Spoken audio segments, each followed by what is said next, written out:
పేదల ఆర్థిక అభివృద్ధి ధ్యేయంగా పాలన సాగిస్తున్నామని ఎమ్మెల్యే బొల్ల బ్రహ్మనాయుడు అన్నారు. పల్నాడు జిల్లా వినుకొండ పట్టణంలోని జాషువా కళా ప్రాంగణంలో ఏర్పాటు చేసిన పెన్షన్ కార్యక్రమంలో ఆయన పాల్గొన్నారు. ప్రతి నెల ఇంటి వద్దకే వచ్చి పింఛన్ అందిస్తున్న ఏకైక సీఎం జగన్ మాత్రమే అన్నారు. హామీ ఇచ్చిన మేరకు అధికారంలోకి వచ్చిన తొలి ఏడాది నుంచి ఇప్పటి వరకు పింఛన్లు పెంచుకుంటూ వచ్చామని వెల్లడించారు. ఎంత దుర్మార్గం జరుగుతుందో వినుకొండలో, ఎంత దుర్మార్గానికి పాల్పడుతున్నారో. వీళ్ళందరూ ఒక్కటయ్యే బ్రహ్మనాయుడు మీద దాడి చేద్దాం అనే దాంట్లో ఏమే ఆయన అని తాడా తమ్మేం లేదు. తాడు తమ్మెలేని నాయకులందరూ ఒక్కటవుతున్నారు.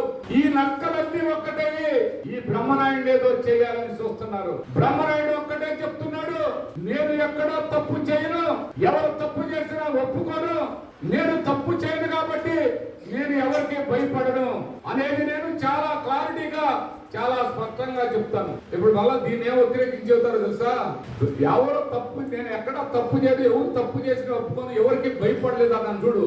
ఇవన్నీ తీసేసి ఎవరికి భయపడను అన్నడం చదువుతూ ఒక ఆయన ఆ వార్డు సభ్యుడు. ఎంత దురుడిగా, ఎంత నీచంగా, ఎంత దుర్మార్గంగా మంచి చేసేవాడి మీద ఇంతమంది ఏకమయ్యి దాడి చేయాలని చూస్తున్నారు.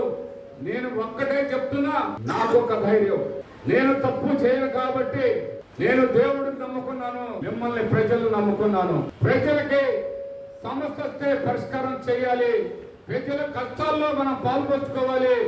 మన ప్రజలకి ఎలాంటి ఇబ్బంది ఉన్నా దాన్ని తెలుసుకొని వాటి పరిష్కారం చేయగలిగిన వాడే ప్రజాప్రతినిధి.